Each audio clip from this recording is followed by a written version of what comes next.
আজ আমার বিয়ে। নিজেকে অনেক ভাগ্যবান মনে হচ্ছে, কারণ যার সাথে আমার বিয়ে হবে তার সাথে আমার প্রায় 1 বছর রিলেশন ছিল। আর আজ আমাদের ভালোবাসা পূর্ণতা পেতে চলেছে। ও, আপনাদের তো আমার পরিচয় দেওয়া হয় নাই। আমি আদনান সামি রাজ, মা বাবার একমাত্র ছেলে। আর আজ আমার বিয়ে। আমার যার সাথে বিয়ে হবে তার নাম ঈশা। আমরা একে অপরকে অনেক ভালোবাসি। কিছুক্ষণ পরে আমার বাবা আমার রুমে আসলো আর বলল, রাজ, তুই এখনো রেডি হওয়া বাদ দিয়ে বসে আছিস কেন? তাড়াতাড়ি রেডি হয়ে নে, সবাই তো অপেক্ষা করতেছে তোর জন্য। আব্বু তুমি যাও, আমি 2 মিনিটের মধ্যে আসছি। তারপর আব্বু চলে গেল আর আমি রেডি হওয়ার জন্য ওয়াশরুমে গেলাম। কিছুক্ষণ পর রেডি হয়ে নিচে নামলাম। তখন আমার আম্মু আমার কাছে এসে বলল, বাহ, আমার ছেলেকে তো অনেক হ্যান্ডসাম লাগছে। থ্যাংক ইউ আম্মু। হয়েছে, এখন যাও, সবাই গাড়িতে অপেক্ষা করছে।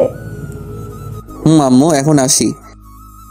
আম্মুর কাছ থেকে বিদায় নিয়ে আমি গাড়িতে গিয়ে বসলাম। আর তখন আমার বন্ধুরা আমাকে নানানভাবে জ্বালাতে লাগলো। কিছুক্ষণ পরে আমি আমার শ্বশুরবাড়ি এসে পৌঁছালাম। শ্বশুরবাড়ির সবাই আমাকে অনেক আদরেই বরণ করে নিল।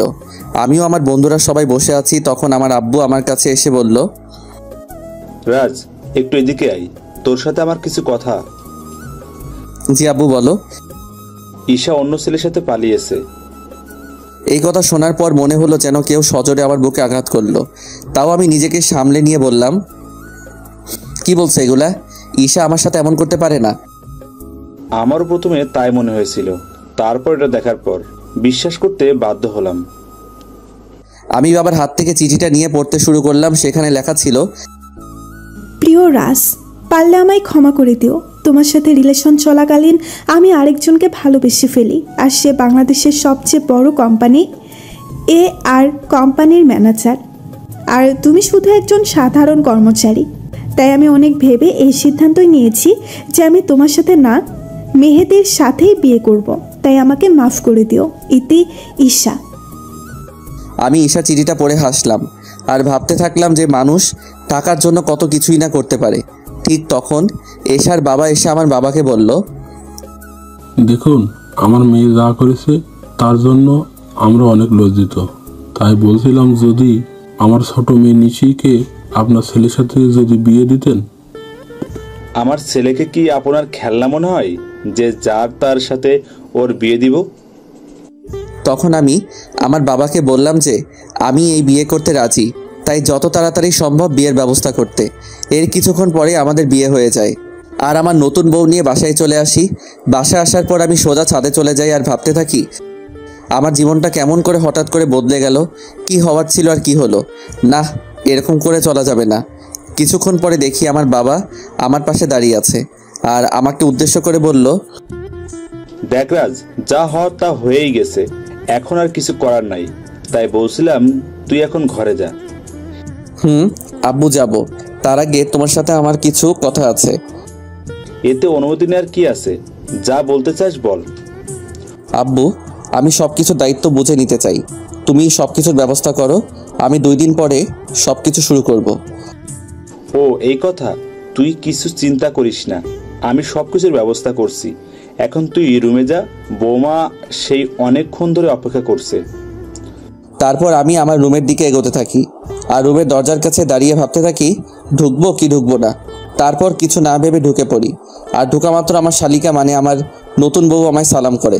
তখন আমি তাকে বলি, দেখো নিশি, তুমি তো জানো আমাদের বিয়েটা কিভাবে হয়েছে, তাই আমি চাই আগে আমরা একে অপরকে ভালোভাবে জানবো, তারপর নতুন জীবন শুরু করব। উত্তরে নিশি শুধু মাথা নাড়ালো। তাই বেশি কিছু না বলে নিশিকে বিছানায় আর আমি সোফায় শুয়ে পড়ি আর হারিয়ে যাই ঘুমের রাজ্যে। সকালে একটা মিষ্টি কণ্ঠে ঘুম ভাঙে। তখন আমি চোখ মেলে দেখি নিশি আমায় ডাকছে। আমি ওর দিকে তাকিয়ে নিজের চোখ সরাতে পারছি না, কারণ নিশি মাত্র শাওয়ার নিয়ে বের হলো আর ভেজা চুলে নিশিকে অসাধারণ লাগছে। তখন আবার নিশির কথাই বাস্তবে ফিরি। তাই আমি নিশিকে জিজ্ঞাসা করলাম, কি হয়েছে, এত ডাকছো কেন? নিচে সবাই নাস্তা করার জন্য ডাকছে, আপনাকে আর আমাকে। তাই। ও, তুমি একটু ওয়েট করো, আমি ফ্রেশ হয়ে আসছি। তারপর আমি ফ্রেশ হওয়ার জন্য ওয়াশরুমে যাই। আর যখন বের হই তখন নিশিকে দেখে ক্রাশ খাই, কারণ আমি বের হয়ে দেখি নিশি একটা নীল শাড়ি পরে আছে, তার সাথে হালকা সাজ। এমনিতেই আমার নীল কালার অনেক প্রিয়। আমি ভালো করে লক্ষ্য করে দেখলাম যে নিশি ভালোভাবে শাড়ি পরতে পারে নাই, কোনো রকম শুধু পেঁচিয়ে রেখেছে। এটা দেখে আমি জোরে হেসে দিলাম। আর তখন নিশি আমার কাছে এসে বলল, এই কি আপনি পাগলের মতো হাসছেন কেন? কি আমি পাগল? নয়তো কি, পাগল না হলে কেউ এমন করে হাসে? তোমার শাড়ি পরা দেখলে যে কেউ পাগল হয়ে যাবে, বলে আবার হাসতে শুরু করলাম। দেখুন, একদম হাসবেন না। আমি শাড়ি পরতে পারি না, তাই বলে এইভাবে হাসতে হবে? ঠিক আছে, আর হাসবো না। তার আগে তুমি আমার কাছে আসো, তোমায় ভালো করে শাড়ি পরিয়ে দেই। আপনি শাড়ি পরাতে পারেন? পারি, দাঁড়াও তোমাকে পরিয়ে দেই। তারপর আমি নিশিকে শাড়ি পরিয়ে দেই, আর নিশি আমার দিকে অপলক তাকিয়ে আছে।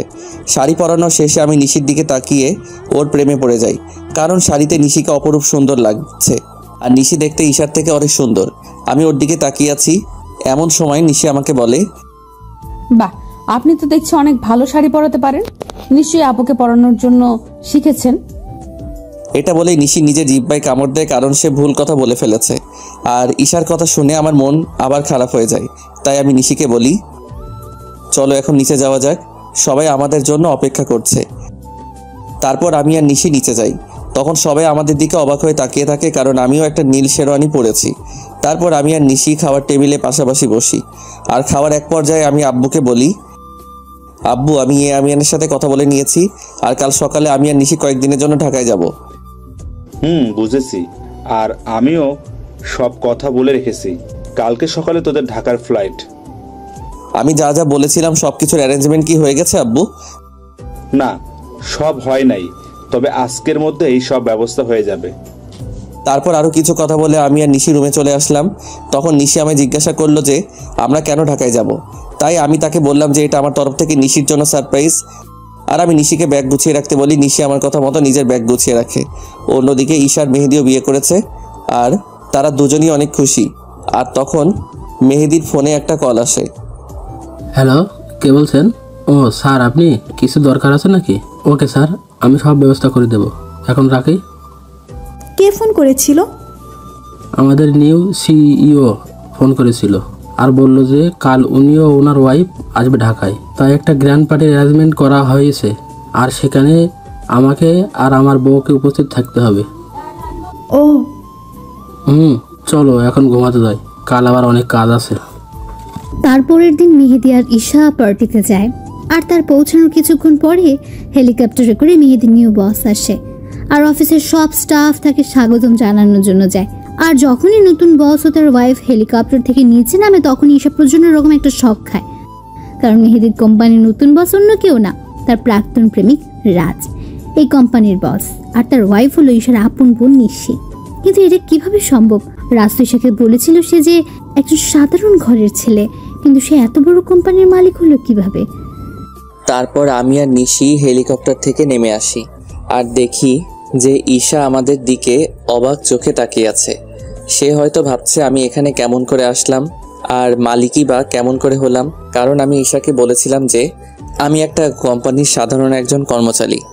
হেলিকপ্টার থেকে নামার পরে সবাই আমাকে আর নিশিকে নিয়ে ব্যস্ত হয়ে পড়ে। তখন ঈশা আর ওর হাজব্যান্ড মেহেদি আমাদের কাছে আসে আর আমাদের স্বাগতম জানায়। তখন ঈশা আমাকে বলে, রাজ, তুমি এখানে কি করে? আর তুমি এ&আর কোম্পানির সিও হলে কিভাবে? কেন মিস ঈশা, অবাক হচ্ছেন নাকি? এখানে তো অবাক হওয়ার কিছুই নেই, কারণ আমি আপনাকে একবার বলেছিলাম বিয়ের পরে আপনার জন্য একটা বড় সারপ্রাইজ অপেক্ষা করছে, কিন্তু আপনি কি করলেন? আমি ঈশার সাথে কথা বলছিলাম, তখন মেহেদি এসে আমাকে বলল, স্যার, এই হলো ঈশা, আমার ওয়াইফ। 2 দিন হলো আমাদের বিয়ে হয়েছে। Nice to meet you miss Isha. Thank you sir. তা মেহেদি সাহেব, আমি যা যা বলেছিলাম সব কিছুর অ্যারেঞ্জমেন্ট কি হয়েছে? জি স্যার, সব কিছুর অ্যারেঞ্জমেন্ট করা হয়েছে। আপনি কি আগে একটু রেস্ট নিয়ে নেবেন নাকি? আমি আর নিশি আগে একটু রেস্ট নিব, তারপরে পার্টিতে জয়েন করব। আর আপনাকে পরিচয় করিয়ে দেই, ইনি হলেন নিশি, আমার ওয়াইফ। হ্যালো ম্যাম, কেমন আছেন? জি, ভালো আছি। তখন আমি ঈশার দিকে লক্ষ্য করে দেখি সে আমার আর নিশির দিকে অবাক চোখে তাকিয়ে আছে। তাই আমি মনে মনে বলি, এখনো তো কিছুই দেখোনি, দেখতে থাকো কি হয়। তখন মেহেদি আমাকে আর নিশিকে একটা রুমে নিয়ে যায় আর বলে এখানে কিছুক্ষণ রেস্ট নিতে। এই বলে মেহেদি সাহেব সেখান থেকে চলে যায়। তখন নিশি আমার কাছে এসে বলে, এগুলো কি হচ্ছে আমাকে কি প্লিজ বলবেন? মানে কিসের কথা বলছো তুমি? বুঝতে পারছেন আমি কিসের কথা বলছি? কই না তো। বুঝতে পারছেন না নাকি বুঝতে চাইছেন না? আরে তুমি বুঝাই না বললে কেমন করে বুঝবো? এগুলো কি? আমি তো শুনেছিলাম আপনি একটা কোম্পানির একজন সাধারণ কর্মকর্তা। শুধু আমি না, আমার পরিবার জানতো যে আপনি একটি কোম্পানিতে কাজ করেন। তাহলে হুট করে এত বড় কোম্পানির সিইও কেমন করে হলেন? হুট করে আমি এই কোম্পানির সিইও হই নাই। এই কোম্পানির ওনার হলো আমার বাবা, বুঝেছো? আর সেই হিসেবে আমি এই কোম্পানির সিইও। আর কেন আমি আমার আসল পরিচয় গোপন করেছি সেটা না হয় তোমাকে পরে বলবো। সেটা না হয় বুঝলাম, কিন্তু আপনি কেন আপনার আসল পরিচয় গোপন করলেন সেটা আগে বলুন। বললাম তো আমি তোমাকে সব বলবো, তার আগে তুমি কান্না বন্ধ করো। নিশিকে নিজের বুকের মাঝে জড়িয়ে নিয়ে কেন জানি নিশির কান্নাটা আমার সহ্য হলো না। তারপর নিশিও আমায় জড়িয়ে ধরে কান্না করতে থাকলো। এইভাবে কিছুক্ষণ নিশি কান্না করলো। তারপর যখন সে বুঝতে পারলো যে সে আমায় জড়িয়ে ধরে আছে, তখন হঠাৎ করে আমায় ছেড়ে দিয়ে বলল, আমি সরি, আসলে আমি বুঝতে পারি নাই তাই এমনটা করেছি। আসলে আমি একটু ইমোশনাল হয়ে পড়েছিলাম তো তাই। ইটস ওকে নিশি, তুমি গিয়ে ফ্রেশ হয়ে নাও, আমাদের আবার নিচে পার্টিতে যেতে হবে। তারপর নিশি ওয়াশরুমে ফ্রেশ হতে চলে যায়। কিছুক্ষণ পরে নিশি বাহির হয়। তখন আমি ফ্রেশ হওয়ার জন্য ওয়াশরুমে প্রবেশ করি। আর বের হওয়া মাত্র নিশিকে দেখে টাসকি খাই, কারণ নিশিকে নীল শাড়িতে একদম অপসরীর মতো লাগছে, সাথে হালকা মেকআপ, যা দেখে যে কেউ নিশির প্রেমে পড়তে বাধ্য। আমাকে এভাবে তাকিয়ে থাকতে দেখে নিশি আমার চোখের সামনে তুড়ি বাজিয়ে জিজ্ঞেস করে, এই যে মিস্টার, এভাবে তাকিয়ে কি দেখছেন? একটা ডানা কাটা পড়ি। নিজের অজান্তেই বলে ফেলি। আর আমার কথায় নিশি বেশ লজ্জা পায়, যা ওর চেহারা দেখে বোঝা যাচ্ছে, কারণ নিশির চেহারা একদম লজ্জায় লাল হয়ে গেছে। তখন আমি বলি, থাক আর লজ্জা পেতে হবে না, এখন তাড়াতাড়ি রেডি হয়ে নাও তো। তখন নিশি আবার রেডি হতে থাকে। আর নিশি যখন লিপস্টিক তার ঠোঁটে দিতে যাবে, তখন আমি তাকে আটকিয়ে বলি যে, তোমাকে এমনি অনেক ভালো লাগছে, এইসব লিপস্টিক আর কোনো দিন দিবা না, ওকে? নিশিও বাধ্য মেয়ের মতো মাথা নাড়ালো। কিছুক্ষণ পরে নিশি আমাকে জিজ্ঞাসা করে যে তাকে কেমন লাগছে। আর আমি তো নিশিকে দেখে ওর প্রায় প্রেমে পড়ে যাই, কারণ নিশিকে হালকা সাজে একদম পরীর মতো লাগছে। তাই আমি ওর কাছে গিয়ে বলি, সবই ঠিক আছে, শুধু একটা জিনিস ছাড়া। ও, আরে শুনবে তো কি জিনিস? না বললে শুনবো কেমন করে? তোমার গলায় কাজল দেওয়া হয়, তোমাকে কেউ যদি এইভাবে দেখে তাহলে সবার নজর লেগে যাবে তো, তাই না? তারপর আমি নিজের হাতে নিশির ঘাড়ে কাজল লাগিয়ে দেই। আর আমার ছোঁয়া পাওয়া মাত্র নিশি কিছুটা কেঁপে ওঠে। আর নিশির এত কাছে গিয়ে আমিও কেমন যেন একটা ঘোরের মধ্যে চলে গেছিলাম। আর নিশিও কিছুটা আমার মতোই হয়ে গেছিল। তখন আমি নিশির মুখটা উপরের দিকে তুলে আমার ঠোঁট ও ঠোঁটের দিকে এগিয়ে নিয়ে যাই। আর যখনই আমি নিজের ঠোঁট নিশির ঠোঁটের সাথে মেলাবো, তখনই কেউ একজন রুমের মধ্যে প্রবেশ করে। এতে করে নিশি আমার থেকে কিছুটা দূরে চলে যায়। আর আমাদের দুজনেরই ঘোরটা কেটে যায়। তাই তখন দেখার চেষ্টা করি যে কে এসেছে, আর তখনই দেখি ঈশা দাঁড়িয়ে আছে। এতে করে আমার রাগটা বেড়ে যায়। তাই আমি ঈশাকে গিয়ে বলি, আপনার কি একটু সাধারণ বুদ্ধিটুকু কি নেই যে একটা সদ্য বিবাহিত দম্পতির রুমে কোনো পারমিশন ছাড়া প্রবেশ করেছেন? আসলে আমি তো জানতাম না ভেতরে কি হচ্ছিল, আর তোমার রুমে ঢুকতে তো আগে কখনো পারমিশন লাগেনি তাই। ও প্লিজ, আগে কি হয়েছে না হয়েছে I just don't care, but now I am married, so next time knock করার রুমে ঢুকবেন, আন্ডারস্ট্যান্ড? Yes, I understand. কথাটা মনে থাকে যেন। আর কি জন্য এসেছেন সেটা কি জানতে পারি? আমি তোমার কাছে ক্ষমা চাইতে এসেছি, প্লিজ আমাকে মাফ করে দাও। আপনি কিসের জন্য ক্ষমা চাইছেন মিস ঈশা, সেটা কি জানতে পারি? তোমার সাথে করা অন্যায়গুলোর জন্য আমি ক্ষমা চাচ্ছি।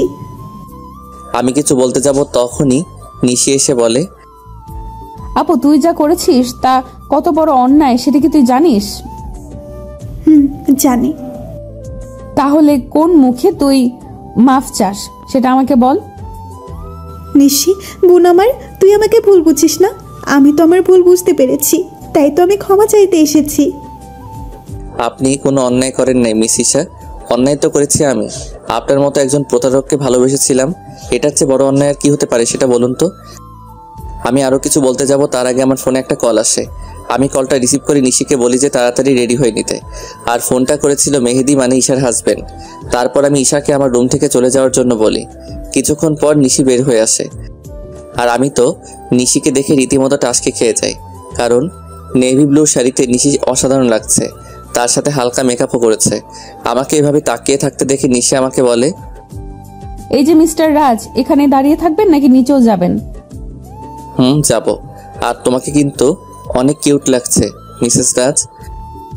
আমার মুখে মিসেস রাজ ডাক শুনে নিশি অনেক খুশি হয়, যা ওর মুখ দেখে বোঝা যাচ্ছিল। তখন আমি আবার নিশিকে বললাম, কি হলো, নিচে যাবে না নাকি? তারপর আমি আর নিশি দুজনে একসাথে নিচে যাই, আর সেখানে থাকা সবাই আমাদের স্বাগত জানায়। তারপর আমি নিশিকে একে একে সবার সাথে পরিচয় করিয়ে দেই, আর সবাই নিশিকে অনেক পছন্দ করে আর অনেক তারিফও করে। এগুলো দেখে ঈশা অনেকটা জেলাস ফিল করে, কারণ এগুলা ঈশা পাওয়ার কথা ছিল, কিন্তু তার লোভের কারণে সে সব কিছু হারিয়েছে। পার্টি শেষ হওয়ার পরে আমি আর নিশি নিজেদের রুমে চলে আসি।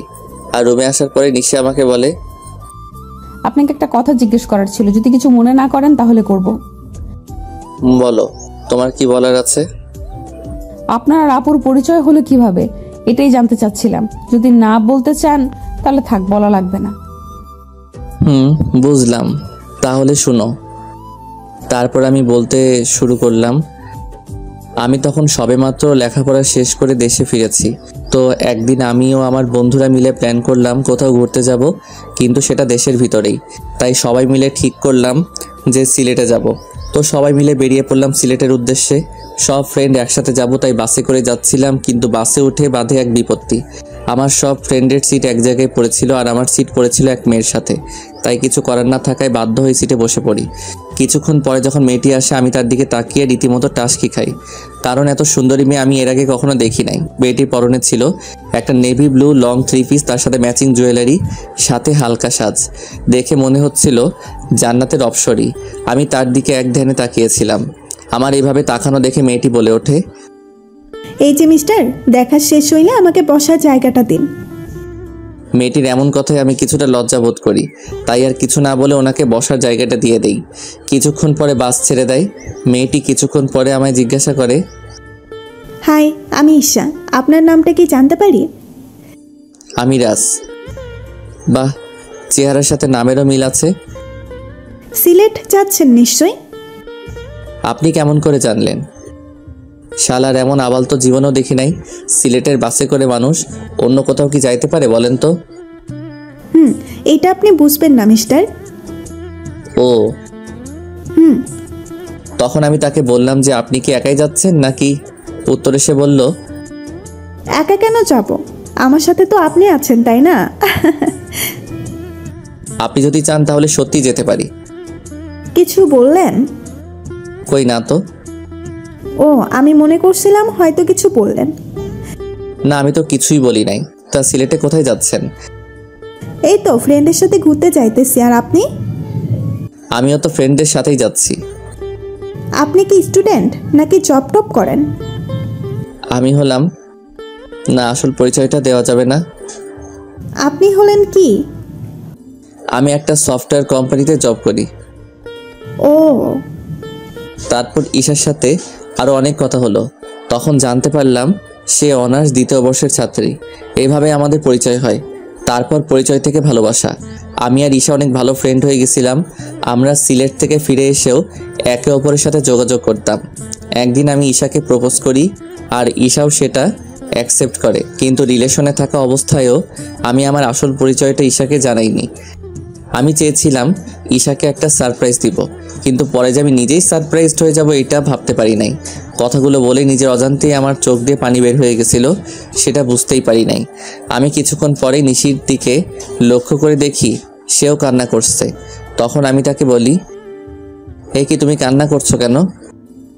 আপনি আপুকে এতটা ভালোবাসতেন, আর আপু আপনার সাথে কি করলো? যা হওয়ার তা তো হয়েই গেছে, আর এখন তুমি আমার স্ত্রী, এটাই সত্যি। আর আমি চাই এই সম্পর্কটা ভালোভাবে নিতে। আমি চেষ্টা করব। তার আগে বলেন, আপনি আর কখনো আপুর কথা মনে করবেন না? কথা দিলাম। নিশি আমাকে এভাবে জড়িয়ে ধরবে আমি সেটা ভাবতেও পারি নাই। কেন যেন নিশির এভাবে জড়িয়ে ধরা আমার অনেক ভালোই লাগছে। এই যে মিস, এবার কি আমাকে ছাড়বেন? কথাটি বলা মাত্র নিশি আমাকে ছেড়ে দিল, আর নিশির মুখ একদম লজ্জায় লাল হয়ে আছে। তখন আমি নিশিকে আমার কোলের উপর বসিয়ে ওর চুলে বিলি কেটে দিতে দিতে বললাম, আমাকে ছেড়ে কখনো যাবে না তো? না, কখনোই না। তারপর আমি নিশির কপালে আলতো করে একটা চুমু খেলাম, আর আমার ঠোঁটের ছোঁয়া পাওয়া মাত্র নিশি কেঁপে উঠল। এখন যাও, ফ্রেশ হয়ে আসো, আজ এমনিতেও অনেক ধকল গেছে, আগামীকাল থেকে আমরা নতুন জীবন শুরু করব। তারপর নিশি ফ্রেশ হয়ে আসে আর আমি নিশিকে জড়িয়ে ধরে শুয়ে পড়ি। এই কয়দিনে আমি নিশিকে অনেকটাই ভালোবেসে ফেলেছি। পরের দিন সকালবেলা নিশির আগে ঘুম ভেঙে যায়। আমি ঘুম থেকে উঠে যখন বসতে যাব তখন দেখি নিশি আমার বুকের মাঝে শুয়ে আছে, আর নিশির ঘুমন্ত চেহারাটা অনেক সুন্দর লাগছে। হয়তো সব মেয়েদের ঘুমন্ত চেহারা একরকম হয়, কিন্তু নিশির মতো কারো হয় না। তখন আমি খেয়াল করে দেখি নিশির মুখের উপর কিছুটা চুল এসে পড়েছে, যার কারণে তার ঘুমের সমস্যা হচ্ছে।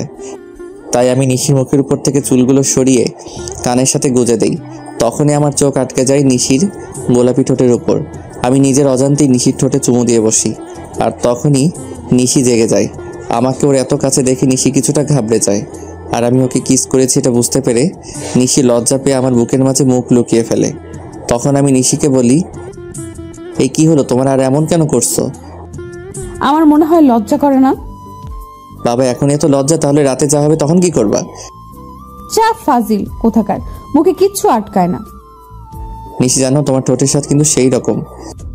যা দুষ্টু। এই বলে ওয়াশরুমে পালালো, আর আমি বসে বসে ভাবতে লাগলাম পাগলিটা এই কয়দিনে আমাকে অনেক ভালোবেসে ফেলেছে, আর আমিও ওকে অনেক ভালোবেসে ফেলেছি। কিছুক্ষণ পরে নিশি ওয়াশরুম থেকে বাহির হলো, আর আমি ফ্রেশ হতে চলে গেলাম। আমি ফ্রেশ হয়ে এসে দেখি নিশি চুল মুছছে। তখন আমি নিশিকে পেছন থেকে জড়িয়ে ধরি, আর নিশির চুলের মধ্যে নাক ডুবিয়ে দিই। এতে নিশি কিছুটা কেঁপে ওঠে। আমি নিশির চুলের গন্ধে কোথায় যেন হারিয়ে গিয়েছিলাম। নিশির ডাকে আমার ঘোর ভাঙলো। নিশি আমাকে বলল, এই যে মিস্টার, অফিসে যাবেন না নাকি? এত সুন্দর বউ রেখে কিভাবে অফিস যাই বলো তো? তার চেয়ে বরং চলো তুমি আর আমি ঘুরতে যাই। সত্যি বলছেন? না, মিথ্যা বলছি। আমার কথা শুনে নিশির হাসি মাখা মুখ নিমিষে গায়েব হয়ে গেল। তখন আমি বললাম, থাকার ঢং করতে হবে না, তাড়াতাড়ি গিয়ে রেডি হয়ে আসুন। আপনি অনেক কিউট বলে আমাকে কিস করে এক দৌড়ে পালালো। আমি তখন মনে মনে বললাম, পাগলি একটা। কিছুক্ষণ পরে নিশি নেভি ব্লু শাড়ি পরে বের হলো, আর সাথে হালকা সাজ। এতে নিশিকে আরো বেশি সুন্দরী লাগছিল। তারপর নিশি আমার কাছে এসে বলে, চলুন, আমি রেডি। চলো। তারপর আমি ম্যানেজারকে ফোন দিয়ে আসতে বলি। ম্যানেজার মানে ঈশার হাজব্যান্ড। কিছুক্ষণ পরে ঈশা ও তার হাজব্যান্ড আসে, আর আমাকে বলে, স্যার, আপনি যা যা বলেছিলেন সব রেডি। ধন্যবাদ মেহেদি সাহেব। আরে, এতে ধন্যবাদ দেওয়ার কি আছে? মেহেদি সাহেব, আমি আপনাকে একটা জিনিস আনতে বলেছিলাম, সেটা কি এনেছেন? হ্যাঁ স্যার, এনেছি, এই নিন। আমার দিকে একটা প্যাকেট এগিয়ে দিয়ে তখন আমি নিশিকে ডাকি আর জিজ্ঞাসা করি, এটা কেমন হয়েছে? আপনাদের তো বলতেই ভুলে গিয়েছি, ওই প্যাকেটের মধ্যে একটা নেকলেস ছিল, যেটা আমি নিশির জন্য আনতে বলেছিলাম। Wow, it's so gorgeous. এবার পড়ুন দেখি। এটা আমার জন্য। এবার পড়ুন তো। না, আমাকে পরিয়ে দিন। তো কি আর করার, সবার সামনে আমি নিশিকে নেকলেসটা পরিয়ে দিলাম। পরানোর পর ঈশার দিকে তাকিয়ে দেখি সে কেমন করে যেন তাকিয়ে আছে নিশির দিকে। হয়তো সে এটা ভাবছে যে যা ওর পাওয়ার কথা ছিল সেটা তার ছোট বোন পাইতেছে। তারপর আমি আর নিশি ঘুরতে বাহির হলাম। সারাদিন ঘোরাঘুরি করে যখন নদীর ধারে গিয়ে বসলাম, তখন নিশি বলল যে সে ফুচকা খাবে। অনেক বোঝানোর পরেও কোনো লাভ হইল না, তাই তাকে ফুচকা খেতে নিয়ে গেলাম। আর আমি নিশির ফুচকা খাওয়া দেখে অবাক না হয়ে পারলাম না। মেয়েরা এত ফুচকা কিভাবে খেতে পারে সেটা আল্লাহই ভালো জানে। প্রায় অনেক রাত হয়ে যায় বাসায় ফিরতে। তারপর বাসায় ফিরে আমি ওয়াশরুমে চলে যাই ফ্রেশ হতে। আমি বের হওয়ার পরে নিশি ঢোকে। কিছুক্ষণ পরে নিশি বাহির হয়। তখন আমি নিশিকে গিয়ে পেছন থেকে জড়িয়ে ধরি আর বলি, সকালে কি বলেছিলাম মনে আছে? নিশি উত্তরে শুধু মাথা নাড়ালো। তাহলে শুরু করা যাক। আমি কি নিষেধ করেছি নাকি? আমি নিশির সাই পেয়ে ওকে কোলে তুলে নেই আর বিছানায় গিয়ে রাখি। তারপর আমি নিশির গলায় আস্তে করে কয়েকটা কিস করি।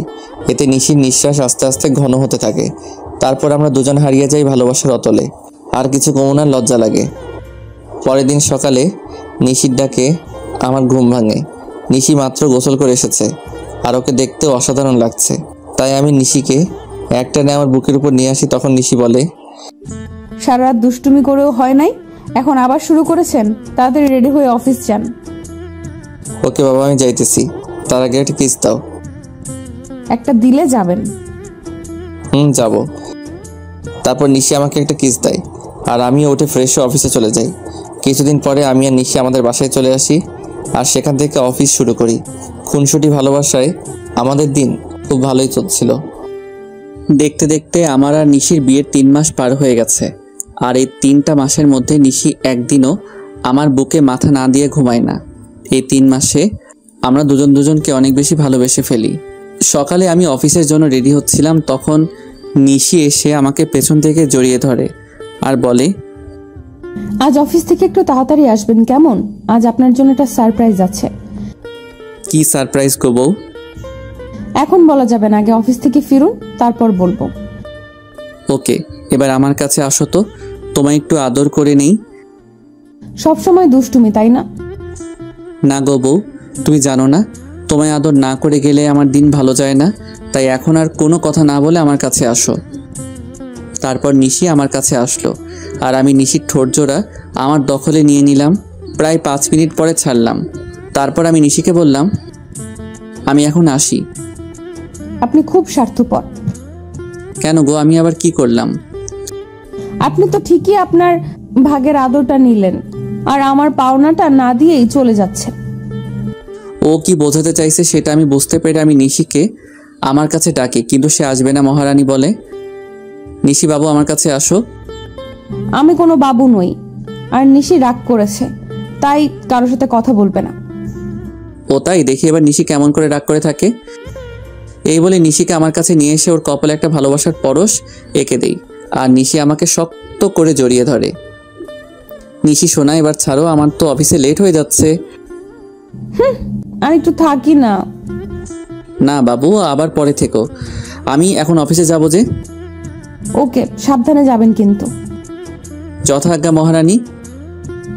যাও বৎস। বলেই হাসতে শুরু করলো। উফ, এই হাসিটার জন্য আমি সব করতে পারি। এই যে মিস্টার, এবার যান। বাই। তারপর আমি অফিসে চলে আসি, কিন্তু অফিসেও মন বসছে না। তাই নিশিকে ফোন দিলাম। অপরদিকে নিশি ভাবছে, আজ যখন ও জানতে পারবে যে ও বাবা হতে চলেছে তখন কতই না খুশি হবে। আমার যে আর অপেক্ষা সহ্য হচ্ছে না, মন চাইছে ওকে এক্ষুনি গিয়ে বলে আসি। নিশি এগুলো ভাবছিল, এমন সময় ওর ফোনটা বেজে ওঠে আর নিশি ফোনের স্ক্রিনে তাকিয়ে দেখে আমি ফোন দিয়েছি। তাই সে তাড়াতাড়ি ফোনটা রিসিভ করে আর বলে, কি হলো বর, এত জলদি আমার কথা মনে পড়ে গেল? গো বউ, তোমার কথা তো সব সময় মনে পড়ে, কিন্তু কি করব বলো? কিছুই করতে হবে না, আপনি শুধু আজ তাড়াতাড়ি বাসায় আসবেন, তাহলেই হবে। আর এখন কাজ করেন তো। ওকে আমার সুইট বউ, এখন রাখি। ওকে মিস্টার বর, বাই। নিশির সাথে কথা বলার পর আমি কিছু জরুরি কাজ সেরে ফেলি আর দেখতে দেখতে বিকাল হয়ে যায়। তাই আমি বাসায় যাওয়ার জন্য রেডি হয়ে নিই। আর তখনই অফিসের পিয়ন এসে আমাকে একটা পার্সেল দিয়ে যায় আর ওই পার্সেলটি খোলার পর আমার পায়ের তল থেকে মাটি সরে যায়। পার্সেলটিতে অনেকগুলো ছবি ছিল আর সবগুলো ছবি নিশি আর একটা ছেলের। ছবিতে নিশি ছেলেটার সাথে অনেক ঘনিষ্ঠ অবস্থায় আছে, যা দেখার পরে আমার চোখ দিয়ে অবাধ ধারায় পানি পড়ছে। শেষে কিনা নিশিও আমায় ধোকা দিল। আমি আর কিছু ভাবতে পারছিলাম না। তখনই নিশির ফোন আসে। অনিচ্ছা থাকা সত্ত্বেও আমি ফোনটা রিসিভ করি আর তখনই নিশি বলতে শুরু করলো, আপনি কখন বাসায় আসবেন? আজকে আপনার তাড়াতাড়ি আসার কথা, তাহলে এত লেট করছেন কেন? এখন আমি অনেক ব্যস্ত আছি, তাই আসতে লেট হবে। কিন্তু আপনি তো আমায় প্রমিস করেছিলেন যে আজ তাড়াতাড়ি বাসায় ফিরবেন। তুমি এত বেশি কথা বলছো কেন? বললাম না আমি ব্যস্ত আছি, তারপরও একই কথা বারবার বলে যাচ্ছ। অনেক রেগে আর জোরে কথাটা বললাম। এতে নিশি অনেকটাই ভয় পায়। অপর পাশ থেকে ফুপিয়ে কান্নার আওয়াজ আসছে। অন্য সময় হলে হয়তো আমি ওকে সান্ত্বনা দিতাম, কিন্তু এখন ওর কথা ভাবতেও আমার অসহ্য লাগছে। আচ্ছা ঠিক আছে, কিন্তু আরও কিছু বলতে যাবে তার আগে আমি ফোনটা কেটে দেই। ফোন রেখে আমি চেয়ারে বসে পড়ি আর তখনই আমার চোখ যায় ছবিগুলোর দিকে, কারণ ছবির অপর পাশে একটা নম্বর লেখা ছিল। তাই আমি ওই নম্বরে ফোন দেই আর ফোনটা রিসিভ করে একজন ছেলে। সে ফোনটি ধরে বলতে শুরু করে, আরে মিস্টার রাজ, এত তাড়াতাড়ি ফোন করলেন যে? কে আপনি, আর আমাকে কেমন করে চিনলেন? আমি কে সেটা না হয় দেখা করেই আপনাকে বলবো। আমি কোনো অচেনা লোকের সাথে দেখা করি না। আমি সেটা জানি মিস্টার রাজ, তাই তো বলছিলাম যদি ছবিগুলোর ব্যাপারে জানতে চান তাহলে আমার সাথে দেখা করুন। আমি কি করব বুঝতে পারছি না। আমাকে তো জানতেই হবে এই ছবির ছেলেটাকে, আর নিশির সাথেই বা তার কী সম্পর্ক। তাই আমি সেই লোকটির সাথে দেখা করার জন্য রাজি হয়ে যাই, আর সেই লোকটি আমাকে একটা ঠিকানা দেয়। তাই আমি দেরি না করে বেরিয়ে পড়ি, আর কিছুক্ষণের মধ্যে সেখানে পৌঁছে যাই। সেখানে পৌঁছানো মাত্র আমি লোকটিকে ফোন দিই, কিন্তু লোকটি ফোন ধরছে না। আমি বেশ কয়েকবার ফোন দিই, কিন্তু প্রতিবারই ব্যর্থ হই। আমি প্রায় ঘন্টাখানিক ধরে অপেক্ষা করছিলাম। তখন কেউ একজন বলে উঠল, অপেক্ষা করার জন্য ধন্যবাদ। আমি পিছনে তাকিয়ে দেখি লোকটি আর কেউ নয়, নিশির সাথে যার ছবি দেখেছিলাম এটিই সেই লোক। তবু আমি মাথা ঠান্ডা রাখার চেষ্টা করে বলি, আমাকে এখানে ডাকার কারণ কি, আর আপনি বা কে? আমি জাহিদ রহমান। আমি আর নিশি একে অপরকে অনেক ভালোবাসি, সেটা বলার জন্যই আপনাকে ডেকেছি। লোকটির কথা শুনে আমার মাথা গরম হয়ে গেল, তাই আমি রাগের মাথায় লোকটিকে মারতে শুরু করলাম। একসময় আমি একাই থেমে যাই আর তাকে বলি, আপনি যেটা বলছেন সেটা সত্যি? এটা আমি কিভাবে বিলিভ করব? সেজন্যই তো আমি আপনাকে ছবিগুলো পাঠিয়েছি, আর এখন বিলিভ করা আর না করা সেটা আপনার ব্যাপার। আমি কি বলবো কিছু ভেবে পাচ্ছিলাম না, কারণ ছবিতে নিশি আর সাজিদকেই দেখা যাচ্ছে। তাই আর কথা না বাড়িয়ে লোকটিকে বললাম, নিশি যদি আপনাকে ভালোবাসে তাহলে সে আমাকে কেন বিয়ে করলো? বিয়েটা কিভাবে হয়েছে সেটা আপনি নিশ্চয়ই জানেন রাজ। তাহলে নিশি কেন 3 মাস আমার সাথে থাকলো? সেটার কারণ আছে, আর কারণটা হলো আপনার সম্পত্তি। আর আপনারা যেদিন ঢাকায় যান সেদিন আমার আর নিশির পালানোর কথা ছিল, কিন্তু যখন আমরা জানতে পারলাম যে আপনি একজন স্বনামধন্য ব্যবসায়ী, তখন আমি আর নিশি আপনার সম্পত্তি হাতিয়ে নেওয়ার প্ল্যান বানাই। লোকটির কথা শুনে আমার কষ্টের মাত্রাটা আরও বেড়ে গেল, কারণ প্রথমে টাকার জন্য ঈশা আমার সাথে বেইমানি করলো, আর এখন আমি যাকে সবচেয়ে বেশি ভালোবাসি সেও আমার সাথে। না, আর কিছু ভাবতে পারছি না। তাই আমি হোটেল থেকে বের হয়ে আসি, আর আমার উকিলকে ফোন দিয়ে ডিভোর্স পেপার তৈরি করতে বলি। তাই মাত্র 1 ঘন্টার মধ্যে উকিলের কাছ থেকে ফিরতে ফিরতে প্রায় রাত 1টা বেজে যায়। তাই আমি বাসার কাউকে বিরক্ত না করে আমার কাছে যে চাবি ছিল সেটা দিয়ে দরজা খুলে ভিতরে যাই, আর ভিতরে গিয়ে দেখি নিশি বসে বসে ফুপিয়ে ফুপিয়ে কান্না করছে। যেখানে আমার কষ্ট হওয়ার কথা সেখানে আমার প্রচুর রাগ হচ্ছে। তখন আমি নিশির কাছে গিয়ে বলি, বাহ, অভিনয় তো খুব ভালোই করতে জানো দেখছি। আমার এরকম আচমকা কথা শুনে নিশি কিছুটা ভয় পেয়ে যায়। পরে সে নিজেকে সামনে নিয়ে বলে, মানে আপনি কি বলতে চাইছেন? আমি কি বলতে চাইছি সেটা বুঝতে পারছো না, নাকি বোঝার চেষ্টা করছো না? কি বলছেন এসব? আমি তো কিছুই বুঝতে পারছি না। Enough is enough Nishi, and don't touch me. Please Raj, tell me what's happened with you. Please tell me. আর কত অভিনয় করবে নিশি, আর কত? আমি অভিনয় করছি। হ্যাঁ, তুমি অভিনয় করছো, তার প্রমাণ এগুলো। নিশি ছবিগুলো দেখে আরও কান্না শুরু করে দিল, আর আমাকে এসে জড়িয়ে ধরলো। কিন্তু আমি এবার রাগ কন্ট্রোল করতে না পেরে নিশিকে সজোরে একটা চড় মারি। এই প্রথম আমি ওর গায়ে হাত তুললাম। তোকে না বললাম তুই আমাকে ছুবি না, তাও কেন আমাকে ছোঁয়ার চেষ্টা করছিস? আর এই নে, তুই যার জন্য এত অভিনয় করেছিস, আমার সমস্ত সম্পত্তি আমি তোর নামে লিখে দিয়েছি, আর আমাকে মুক্তি দে। তারপর আমি ওর দিকে ডিভোর্স পেপারটা আর সম্পত্তির পেপার এগিয়ে দেই। তখন নিশি বলে, বেশ, আপনি যখন আমার থেকে মুক্তি চান তবে তাই হোক। এই বলে নিশি ডিভোর্স পেপারে সাইন করে দেয়। আর শুনুন মিস্টার রাজ, আপনার সম্পত্তির আমার কোনো প্রয়োজন নেই, তাই এগুলো আপনার সাথেই রাখুন।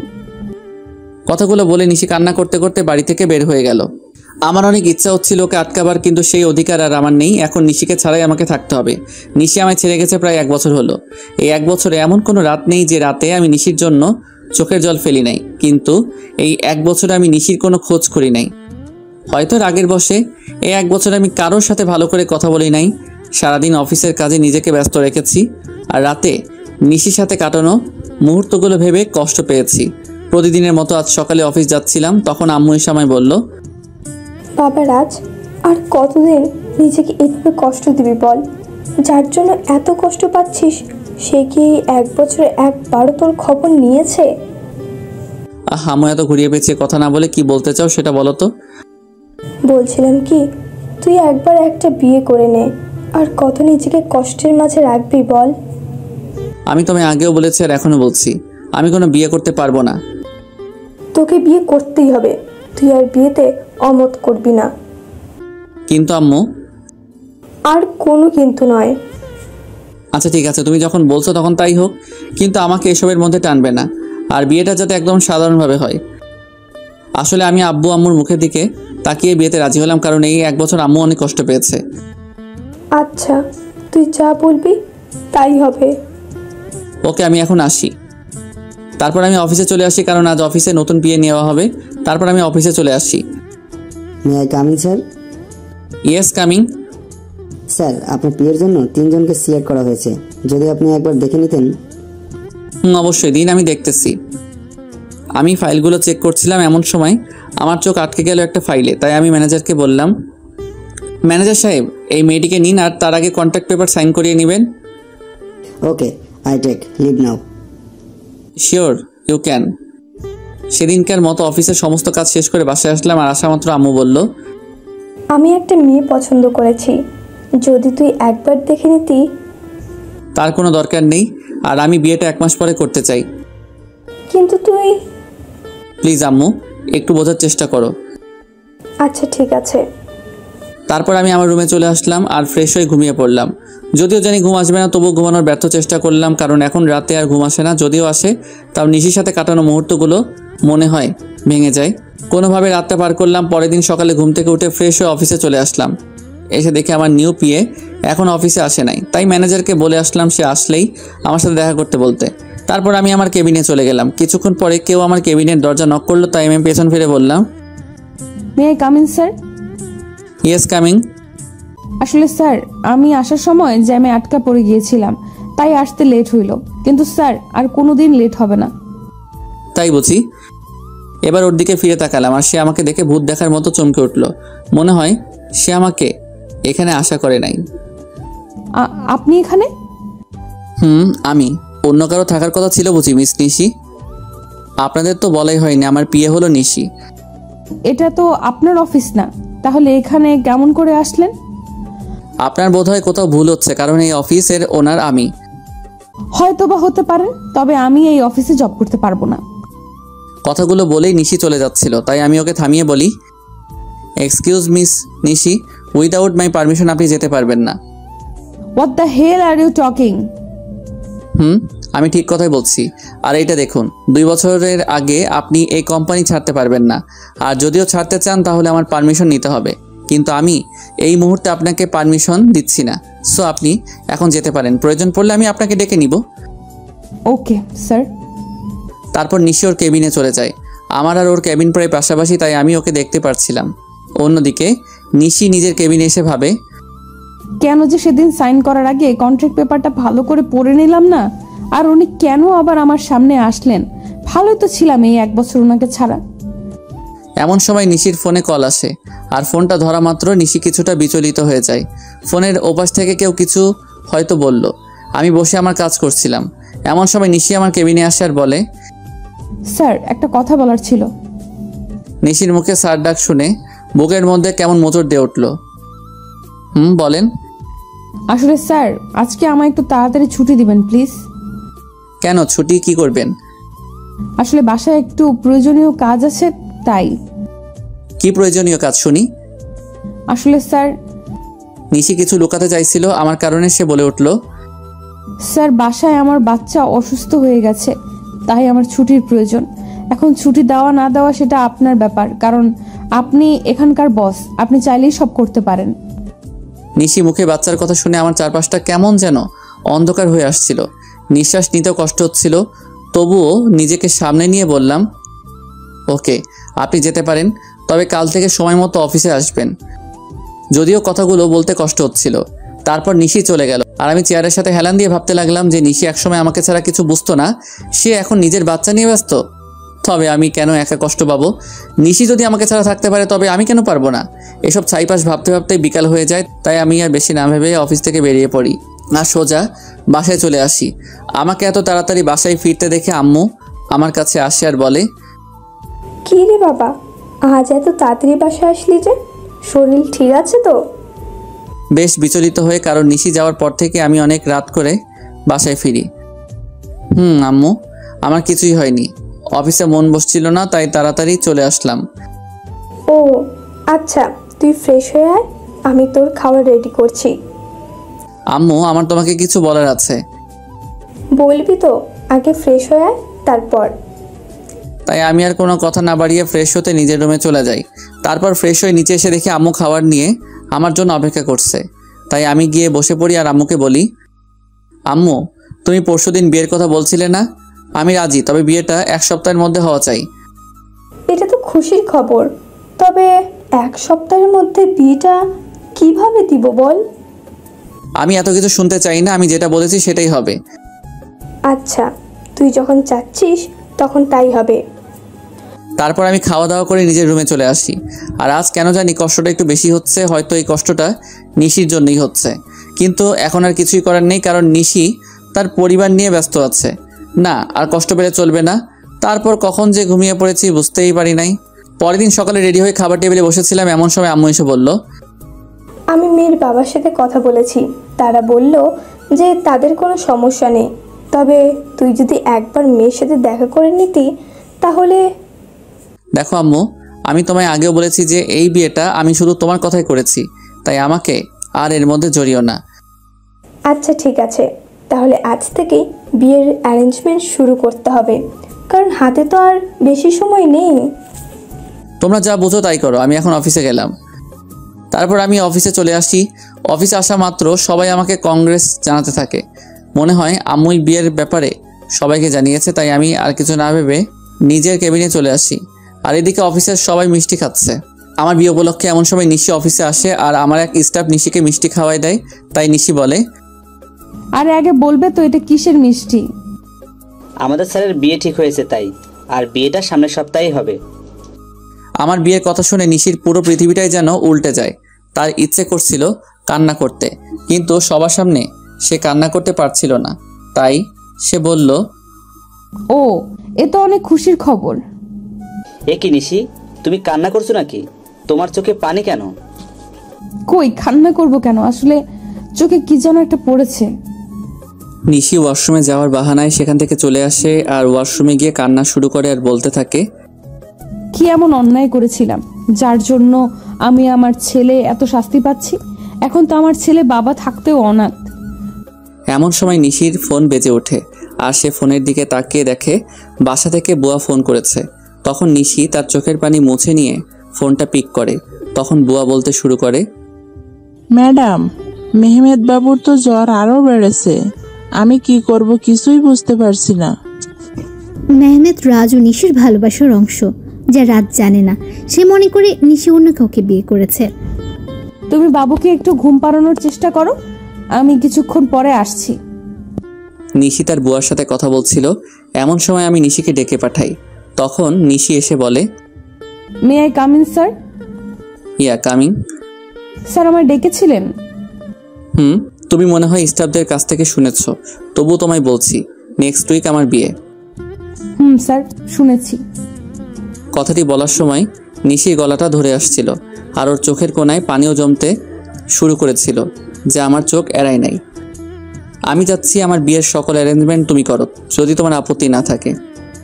না স্যার, আমার কোনো আপত্তি নেই, আর আমি তো আপনার পিএ, এগুলো করা আমার কর্তব্য। তাহলে কাজে লেগে পড়ুন। আমাকে যত কষ্ট দিয়েছো তার চেয়ে বেশি কষ্ট আমি তোমায় দিব নিশি। হঠাৎ আমার ফোনটি বেজে ওঠে, দেখে আম্মু ফোন করেছে। তারপর আমি ফোন রিসিভ করি আর আম্মুর সাথে কথা বলা শেষ করে নিশিকে বলি, মিস নিশি, আমার সাথে চলুন। কোথায় স্যার? এত প্রশ্ন না করে চলুন তো। তারপর আমি আর নিশি অফিস থেকে বেরিয়ে আমার গাড়িতে গিয়ে বসি, আর তখন দেখি নিশি পেছনের সিটে গিয়ে বসছে। তাই আমি তাকে বলি, আমাকে দেখে কি আপনার ড্রাইভার মনে হয় নাকি? তা কেন মনে হবে? তাহলে তুমি পিছনে কেন বসছো? তারপর নিশি সামনের সিটে এসে বসলো আর আমি গাড়ি ড্রাইভ করা শুরু করলাম। কিছুক্ষণ পরে গাড়ি একটা রেস্টুরেন্টের পাশে দাঁড় করালাম আর নিশিকে বললাম, চলো ভেতরে। আমরা এখানে কেন আসলাম? আমি ওর প্রশ্নের জবাব না দিয়ে ভেতরে ঢুকে গেলাম আর পেছন ফিরে দেখি নিশিও আসছে। আমি রেস্টুরেন্টে ঢোকার পরে একটা মেয়ে এসে আমাকে জড়িয়ে ধরে আর আমিও নিশিকে দেখিয়ে মেয়েটিকে জড়িয়ে ধরি।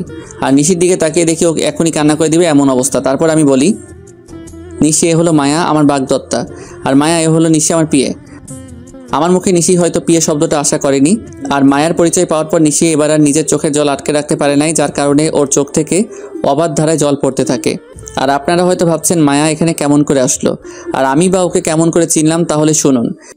আমি যখন অফিসে ছিলাম তখন আম্মু ফোন দেয় আর বলে মায়ার সাথে দেখা করার কথা। যদিও আমি প্রথম দিকে আম্মুকে নিষেধ করে দেই যে আমি মায়ার সাথে দেখা করব না, কিন্তু পরে আমার নিশির কথা মনে হয়, তার সাথে মনে হয় ওর ধোকা দেওয়ার কথা। তাই আমি মায়ের সাথে দেখা করতে রাজি হয়ে যাই আর আমার সাথে নিশিকেও নিয়ে আসি। তো গল্পে ফেরা যাক। মায়ার পরিচয় দেওয়ার পর আমি নিশির দিকে তাকাই, তখন দেখি নিশির চোখ দিয়ে জল গড়িয়ে পড়ছে। কেন জানি নিশির চোখের জল আমার সহ্য হচ্ছিল না, তাই আমি ওকে বলি, Nishi are you okay? Yes sir. তাহলে তোমার চোখে জল কেন? কই না তো, আসলে স্যার প্রচুর গরম পড়েছে তো তাই এমন মনে হচ্ছে। স্যার আপনারা বসুন, আমি ওয়াশরুম থেকে ফ্রেশ হয়ে আসছি। তারপর নিশি ওয়াশরুমে চলে যায়। ওয়াশরুমে গিয়ে নিশি জোরে কান্না করতে থাকে, কিন্তু তার এই কান্না দেখার কোনো মানুষ সেখানে উপস্থিত ছিল না, তাই হয়তো সে কান্না করতে পারছিল। নিশি কান্না জড়িত কণ্ঠে বলছিল, হে আল্লাহ, আমার সাথেই কেন এরকম হয়? ভালোই তো ছিলাম আমি ওকে ছাড়া, তবুও কেন ওকে আবার আমার জীবনে ফিরিয়ে আনলে? যখন আনলে তাহলে সে অন্য কারো হয়ে যাচ্ছে। আমি আর আমার বাচ্চা তো ভালোই ছিলাম ওকে ছাড়া, তবুও কেন এমনটা হচ্ছে? আমার বাচ্চা কি কোনোদিন তার বাবার পরিচয় আর আদর পাবে না? কিন্তু নিশি কোনোভাবেই নিজের কান্না থামাতে পারে না। কিন্তু সে তার বাচ্চার কথা ভেবেই নিজেকে শক্ত করে আর বোঝায় তার বাবুর জন্য হলেও নিজেকে শক্ত রাখতে হবে। প্রায় আধা ঘন্টা পরেই নিশি ওয়াশরুম থেকে বের হলো আর রাজ তার চেহারা দেখে রীতিমতো ভয় পেয়ে গেল, কারণ তার চোখগুলো লাল হয়ে আছে, তার সাথে ফুলেও গেছে। আর মানে নিশি এতক্ষণ কান্না করছিল, কিন্তু নিশির কান্না করার তো কোনো কারণ এখানে নেই, তবুও সে কেন কান্না করছিল আমি কিছুই বুঝতে পারছিলাম না। তখন নিশি আমাদের কাছে আসলো আর চেয়ারে বসে পড়লো, আর আমি রেস্টুরেন্টের একজন স্টাফকে ডেকে খাবার অর্ডার করলাম। কিছুক্ষণ পর খাবার আসলো। আমি নিশিকে দেখানোর জন্য মায়াকে নিজের সাথে খাইয়ে দিচ্ছিলাম, আর এটা দেখে নিশি আর ঠিক থাকতে পারলো না, তার চোখগুলো আবার জলে ভরে গিয়েছিল, তাই সে এগুলো আড়াল করার জন্য বলল, স্যার আমার এখন যেতে হবে, এমনিতেও আমার অফিস টাইম শেষ হয়ে গেছে। তুমি তো কিছুই খেলে না, খাওয়া শেষ করে তারপর যাও। না স্যার, এখন আর খাইতে মন চাইছে না। ওকে তাহলে যাও, আর কাল থেকে আমার বিয়ের এঙ্গেজমেন্টের সকল কাজ শুরু করে দিও। যদি কারো সাহায্য প্রয়োজন হয় তাহলে আমাকে বইলো। ঠিক আছে স্যার, আমি এখন আসি। তারপর নিশি চলে যায় আর আমিও মায়া কিছু গল্প করতে থাকি। যদিও মায়ের সাথে কথা বলার কোনো ইচ্ছা আমার নেই, তাও আম্মুর কথা ভেবে বলছিলাম। অন্যদিকে নিশি বাড়িতে গিয়ে নিজের ছেলেকে জড়িয়ে ধরে কান্না শুরু করে দেয় আর বলতে থাকে, তোর বাবা খুব পচা, আমাকে একটুও বিশ্বাস করে না, এমনি তোকেও ভালোবাসে না, তাই তো আজ অন্য একটা মেয়েকে নিজের হাতে খাইয়ে দিচ্ছিল, কিন্তু একদিন আমাকে বলেছিল আমাকে ছাড়া আর অন্য কোনো মেয়েকে সে টাচ করবে না। এসব কথা বলছিল আর কান্না করছিল। একসময় কান্না করতে করতে নিশি ঘুমিয়ে পড়লো। আমি আর মায়া কিছুক্ষণ গল্প করার পরে রেস্টুরেন্ট থেকে বের হয়ে আসি, আর মায়া তার গাড়িতে করে বাসায় চলে যায়। আমি যখনই নিজের গাড়িতে উঠতে যাব তখনই কেউ আমার নাম ধরে ডাক দেয়। পেছন ফিরে দেখি নিশির বেস্ট ফ্রেন্ড মিম, তাই আমি তাকে বলি, কেমন আছো মিম, আর দেশে কবে ফিরলে? আসলে মিম দেশের বাইরে থাকতো। ভালো আছি ভাইয়া, আর কিছুদিন হলো দেশে ফিরেছি। নিশি কেমন আছে? আর ওকে আমি ফোন দিই কিন্তু ওর ফোনটা বন্ধ দেখায় কেন? নিশি কেমন আছে সেটা নিশি হয়তো ভালো জানে। আপনার কথার মানে বুঝলাম না। আর নিশি তো আপনার স্ত্রী, তাহলে কেমন সেটা আপনি জানবেন না কেন? নিশি আমার স্ত্রী ছিল, কিন্তু এখন নেই। কি বলছেন এগুলো? আমি তো কিছুই বুঝতে পারছি না। এখানে না বোঝার তো কিছুই নেই, মানে আমি আর নিশি আলাদা হয়ে গেছি। কিন্তু কেন? আপনারা দুইজন দুজনাকে তো ভালোবাসতেন। শুনতে চাও কেন? তাহলে শোনো। তারপর আমি 1 বছর আগের সকল ঘটনা মিমকে বলি আর ওই ছবিগুলো মিমকে দেখাই, আর মিম এগুলো দেখে আমায় যে কথা বলে সেগুলো শুনে আমার পুরো শরীরটা কাঁপতে থাকে। আমি কিভাবে এমনটা করতে পারলাম এগুলো ভেবেই কান্না চলে আসে আমার। আর মিম আমায় যে কথাগুলি বলে তা হলো, আপনি কি জানেন ছেলেটা কে? ছেলেটার নাম সাজিদ, এবং নিশি আর সাজিদ একে অপরকে ভালোবাসে। না, আপনি যেটা জানেন সেটা সত্যি নয়, সত্যিটা আমি আপনাকে বলছি। তারপর মিম আমাকে সাজিদের ব্যাপারে সব কথাগুলো বলল, যা শোনার পর নিজেকে বড় অপরাধী মনে হচ্ছিল। মিম বলল যে আমি আর নিশি একই ভার্সিটিতে পড়তাম আর একই ডিপার্টমেন্টে, যার কারণে আমার আর ওর মধ্যে খুব ভালো বন্ধুত্ব হয়ে যায়। আমরা দুজন সবসময় একসাথেই থাকতাম। একদিন আমি আর নিশি ভার্সিটির ক্যাম্পাসে বসেছিলাম, তখন একটা ছেলে এসে নিশিকে প্রপোজ করে, কিন্তু নিশি তাকে না বলে দেয়। আমি এর কারণ জানতে চাইলে নিশি জবাবে বলে যে তার ভালোবাসা শুধু তার বরের জন্য। তাই আমি নিশিকে আর কিছু জিজ্ঞেস করি নাই। তারপর কি হলো? ওই ছেলেটির নামই ছিল সাজিদ। কিন্তু নিশি মানা করার পরেও সে নিশির পিছু ছাড়ে নাই। তাকে প্রতিদিন বিরক্ত করত, কিন্তু নিশি কিছুই বলতো না। আর একদিন সাজিদ এসে হঠাৎ নিশির হাত চেপে ধরে এবং সেদিন নিশি আর সহ্য করতে না পেরে পুরো কলেজের সামনে সাজিদকে চড় মারে। কিন্তু সাজিদ সেদিন যাওয়ার আগে বলেছিল যে সে নিশিকে সুখে থাকতে দিবে না, আর আজ দেখুন তার কথাই সত্যি হলো। আমি এখন কি করব কিছুই বুঝতেছিলাম না, কারণ আমার যে করার মতো কিছুই নেই। আমি যে নিশির সাথে বড় অন্যায় করেছি। মিম কান্না থামিয়ে আমাকে বলল, আপনি কি জানেন আপনি যখন নিশিকে তাড়িয়ে দেন তখন তার পেটে আপনার সন্তান ছিল? মানে কি বলছো তুমি? হ্যাঁ, আমি ঠিকই বলছি। আপনি যখন ওকে অপমান করে তাড়িয়ে দেন তখন সে আপনার সন্তানের মা হতে যাচ্ছিল। আর এটা নিয়ে যে কতটা খুশি ছিল সেটা আপনাকে বলে বোঝানো যাবে না। সে আপনাকে বলার আগে আমায় ফোন দিয়েছিল আর বলেছিল যখন সে আপনাকে এই কথাটি বলবে তখন আপনার রিয়াকশন কেমন হবে, এটা ভেবেই সে খুশি ছিল। কিন্তু সে আপনি কি করলেন? মিম আর কিছু বলতে পারলো না, তার আগেই কান্নায় ভেঙে পড়ল। মানে নিশির সন্তানের বাবা আমি, আর আমি তাকে কি না কি ভেবেছিলাম। আমিও প্রচুর কান্না করছিলাম। তখন মিম আমাকে বলল, এখন কান্না করে কি হবে? যা হওয়ার তা হয়ে গেছে। এখন আর এগুলো ভেবে কি করবেন? না, এখনো কিছু হয় নাই। তারপর আমি মিমকে নিশির কথা বললাম। সত্যি বলছেন? নিশি এখনো এই শহরেই থাকে? কিন্তু তোমাকে আমার জন্য একটা কাজ করতে হবে যাতে আমি আবার নিশিকে ফিরে পাই। কি করতে হবে আমায় বলুন। তারপর আমি মিমকে আমার প্ল্যান বলি আর সেও রাজি হয়ে যায়। তাই আমিও নিজের বাসায় চলে আসি। বাসায় আসার পর আম্মু আমাকে বলে, বাবা, মেয়েকে কি তোর পছন্দ হয়েছে? আম্মু আমি এই বিয়েটা করতে পারবো না। তুই কিন্তু আমায় কথা দিয়েছিস। আমি কেমন করে এই বিয়ে করব বলো?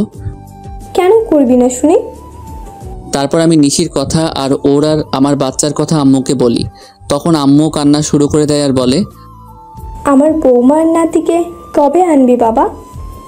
খুব জলদি আনবো, তার আগে তোমার একটা কাজ করতে হবে। তারপর আমি আম্মুকে সব কিছু বুঝিয়ে উপরে চলে আসি। আমি রুমে এসে ভাবতে লাগি কিভাবে কি করব। নিশি কি আমায় ক্ষমা করবে নাকি করবে না। তখন আমার সাজিদের কথা মাথায় আসে। কেন সাজিদ এমনটা করলো সেটা তো আমার জানা দরকার। তাই আমি আমার ফ্রেন্ডদের ফোন দিই আর বলি এখনই আমার সাথে দেখা করতে। আর আমিও বেরিয়ে পড়ি। ইরে, এত জলদি দেখা করতে বললি? কোনো সমস্যা হয়েছে নাকি? বলছি, তার আগে রবি আর মিজানকে আসতে দে। কিছুক্ষণ পরে রবি আর মিজান চলে আসে আর আমি ওদেরকে মিমের বলা সকল কথা ওদেরকে খুলে বলি। সব শোনার পরে ওরা বলে, ভাবিকে রাজি করাতে পারবি বলে মনে হয় না। হয়তোবা, কিন্তু হাল ছাড়লে তো চলবে না। আর শোন, তোদের একটা কাজ করতে হবে। কি কাজ বল? সাজিদকে যেভাবেই হোক তোদের খুঁজে বার করতে হবে আর এই নিয়ে সাজিদের ছবি। তারপর আমি ওদেরকে সাজিদের একটা ছবি দেই। ওকে, তোর কাজ হয়ে যাবে। তার আগে তুই ভাব ভাবিকে কিভাবে ম্যানেজ করবি। ঠিক বলেছিস, কিছু তো একটা করতেই হবে।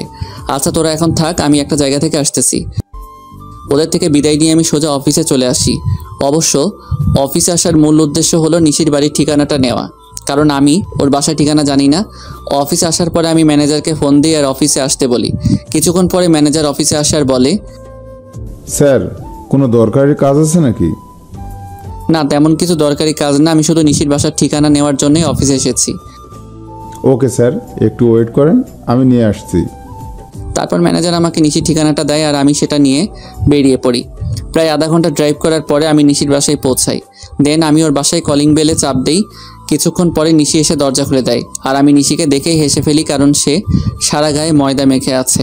তখন নিশি বলে, এই আপনি পাগলের মতো হাসছেন কেন? আর এইখানে বা কি করছেন? বারে, নিজের বউয়ের বাসায় আসতে আবার কারো পারমিশন লাগে নাকি? মানে কে আপনার বউ? আর এসব কি বলছেন?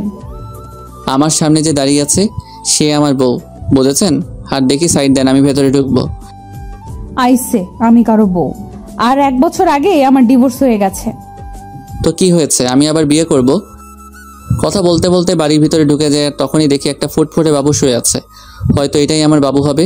ওকে দেখার সাথে সাথে আমার চোখ দিয়ে পানি বেরিয়ে আসে। কি করছেন কি আপনি? আমি এর কথার জবাব না দিয়ে বাচ্চার দিকে এগোতে থাকি। আর যখনই আমি বাচ্চাটিকে স্পর্শ করতে যাব তখনই নিশি আমাকে ধাক্কা দেয় আর বলে ওঠে, একদম আমার বাচ্চা ধরার চেষ্টা করবেন না, তাহলে কিন্তু আমার চেয়ে খারাপ আর কেউ হবে না। ও কি শুধুই তোমার বাচ্চা? ও শুধু আমার আর কারো না, তাই আপনি ওকে ছোঁয়ার চেষ্টাও করবেন না। প্লিজ নিশি, আমার বাচ্চাকে একটু কোলে নিতে দাও। আপনার বাচ্চা? হাসালেন মিস্টার রাজ। ও শুধু আমার বাবু, আর আমি ওর মা, আর আমি ওর বাবা। নিশি প্লিজ। না, আমি ওকে কোনো অপরিচিত লোকের কাছে দিব না। তুমি কাকে অপরিচিত বলছো নিশি? তুমি জানো না আমি ওর কে হই? না, জানি না, আর জানতেও চাই না। তাই ভালোই ভালোই বলছি, এখান থেকে চলে যান, নয়তো আমার থেকে খারাপ আর কেউ হবে না। তুমি মানো নাকি না মানো, আমি ওর বাবাই, আর এটাই সত্যি। বাবা, তাই না? এই বাবার অর্থটার মানে আপনি জানেন? যে নিজের স্ত্রীকে বিলিভ না করে অন্য লোকের কথা শুনে নিজের অন্তঃসত্ত্বা স্ত্রীকে বাড়ি থেকে বাইর করে দেয়, তার কোনো বাবা হওয়ার যোগ্যতা নেই। বুঝেছেন আপনি? নিশ্চয় আমি মানছি আমি ভুল করেছি, তাই বলে কি তুমি আমাকে আমার বাচ্চা থেকে আলাদা করে দেবে? আপনি আর একবারও ওকে নিজের বাচ্চা বলবেন না। এই 1 বছর আমি ওর বাবা মা দুটোই ছিলাম, আর ভবিষ্যতেও থাকতে পারবো। প্লিজ নিশি, আমাকে ক্ষমা করে দাও, এরকম ভুল আমি আর কোনোদিন করব না। এই বলে আমি ওকে নিজের বুকের মাঝে টেনে নেই। নিশি কিছুক্ষণ আমার বুকের মাঝে থেকে পরক্ষণে নিজেকে ছাড়িয়ে নেয় আর বলে, হো, বুঝেছি আপনি কেন এখানে এসেছেন। আপনি আমার শরীরটা ভোগ করতে চান, এই তো? এর আগেও একবার করেছিলেন, তাই না? ওকে, আমি নিজেই আমার সব বিলিয়ে দিচ্ছি, তবু আপনি আমার আর আমার সন্তানের মাঝে আসবেন না। বলেই নিজের শাড়ির আঁচল নিচে ফেলে দিল আর বলল, নিন, শুরু করুন। আমি এবার নিজের রাগকে কন্ট্রোল করতে না পেরে নিশির গালে জোরে একটা চড় মারি আর বলি, তুমি এমনটা ভাবলে কি করে নিশি? তুমি আজ পর্যন্ত এই চিনলে? ঠিক আছে, তুমি যখন বলছো তবে আমি তোমাদের জীবন থেকে অনেক দূরে চলে যাব। তার আগে প্লিজ একবার আমার ছেলেকে আমার কোলে দাও। নিশি কিছুক্ষণ কি যেন একটা ভাবলো, তারপর বলল, শুধু একবার, তার বেশি নয়। তারপর আমি আমার ছেলেকে কোলে তুলে নিলাম, আর ওকে কোলে নেওয়ার পর যেন মনে হলো পুরো পৃথিবীর সুখ আমার কোলের মাঝে আবদ্ধ হয়েছে। কিন্তু এটা বেশি সময় স্থায়ী হলো না। নিশি আমার কোল থেকে বাচ্চাকে কেড়ে নিয়ে বলল, এবার যান, আর কোনোদিন এখানে আসবেন না। আমি কিছু বললাম না, শুধু বললাম নিজেরও বাবুর খেয়াল রেখো। তারপর সেখান থেকে চলে আসলাম। নিশির বাসা থেকে বের হয়ে রাস্তায় আসলাম আর ভাবতে লাগলাম, নিশি আমাকে এতটুকু বিশ্বাস করে না। ও কেমন করে ভাবতে পারলো যে আমি ওর শরীরকে, না, নিশির সামনে আমি আর কোনোদিন যাব না। নিশিও তো এটাই চাই। তবে তাই হোক। এমন সময় রবির ফোন আসে আর ও বলে, কিরে রাজ, কোথায় আছিস? তোকে সেই কখন থেকে ফোন দিয়ে যাচ্ছি। তুই আমার অফিসে এক্ষুনি আয়, আর সাথে করে একজন উকিলকেও নিয়ে আসিস। আমি না হয় আসবো, তবে উকিলকে কেন নিয়ে আসবো তাই তো বলবি। এত কথা না বলে তোকে যা বলছি তুই তাই কর। এই বলে আমি ফোন কেটে দেই আর নিজের অফিসে চলে আসি। কিছুক্ষণ পরে রবি আর উকিল আসে। তখন আমি বলি, উকিল সাহেব, আমি একটা উইল করতে চাই। বলুন, কিসের উইল করবেন? আমি এই কোম্পানির অর্ধেক আমার ছেলে আর বাকি অর্ধেক আমার স্ত্রীর নামে করে দিতে চাই, আর সেটা আজ রাতের মধ্যেই। কি বলছিস কি এসব? তোর মাথাটা কি ঠিক আছে? আমি ঠিক বলছি, আর আমার মাথাও ঠিক আছে। যেহেতু আমার আব্বুর আলাদা কোম্পানি আছে, তাই কোনো প্রবলেম নাই। ওকে, আপনি যখন বলছেন তখন তাই হোক। তারপর উকিল সাহেব সকল ফর্মালিটি পূরণ করে দেয়, আর আমি ম্যানেজারকে ফোন করে বলে দেই যে নিশি এখন থেকে এই কোম্পানির মালিক। তারপর আমি রবিকে বলি, রবি আমার জন্য যত তাড়াতাড়ি পারিস একটা লন্ডনের ফ্লাইটের টিকিট বুক করে দে, আর সেটা আজ রাতের মধ্যে হলেই ভালো হয়। মানে তুই লন্ডনের টিকিট কি করবি? আমি এদেশে আর থাকবো না, তাই লন্ডনে যাব। কিন্তু কোনো কিন্তু নয়। আর হ্যাঁ, কেউ যেন জানতে না পারে আমি কোথায় আছি। তুই কাউকে বলবি, এটা আমার কসম। ঠিক আছে। তারপর রবি একটা টিকিটের ব্যবস্থা করে দেয় আর আমাকে এয়ারপোর্টে থুতেও যায় আর বলে, ওখানে পৌঁছে আমাকে ফোন দিবি, আর আমার সাথে যোগাযোগ বন্ধ করবি না কিন্তু। করব। এবার আমি ওকে জড়িয়ে ধরে কান্না করতে থাকি। কিছুক্ষণ পরে আমার ফ্লাইট, তাই আমি প্লেনে গিয়ে বসি, আর প্লেনও টেক অফ করে। যেহেতু আমি লন্ডন থেকে লেখাপড়া শেষ করেছি, তাই এখানে আমার অনেক ফ্রেন্ডই আছে, তাই আমি সেখানে পৌঁছে আমার এক ফ্রেন্ডকে কল দিই, আর সে আমাকে এয়ারপোর্ট থেকে পিক করে নিয়ে যায়। আমার ফ্রেন্ডের লন্ডনে একটা কোম্পানি আছে, তাই সে আমাকে সেখানে কাজ দেয়। আমি লন্ডনে এসেছি 2 দিন হলো, এর মধ্যে শুধু রবির সাথে কথা হয়েছে। অন্যদিকে নিশি প্রায় 2 দিন হলো অফিসে যায় না, আর সে একদিন বিকেলে তার ছেলেকে নিয়ে বাইরে ঘুরতে বের হয়, আর তখনই তার মিমের সাথে দেখা হয়। আর মিম নিশিকে দেখা মাত্র জড়িয়ে ধরে কান্না শুরু করে দেয়। এভাবে কিছুক্ষণ দুজন কান্না করতে থাকে। তারপর মিম নিশির কোলে বাবু দেখে বলল, এটাই বুঝি আমার পুস্কু? রে, দেখতে তো একেবারে ওর বাবার মতো হয়েছে। প্লিজ মিম, ওর নামটা আর বলবি না। কেন রে? তুই কিছুই জানিস না ও আমার সাথে কি করেছে। আমি সব জানি, রাজ ভাই আমাকে সব বলেছে।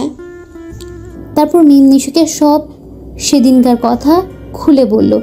সব কথা শুনে নিশিও কান্না শুরু করে দেয় আর বলে, আমি কিভাবে পারলাম ওর সাথে খারাপ ব্যবহার করতে?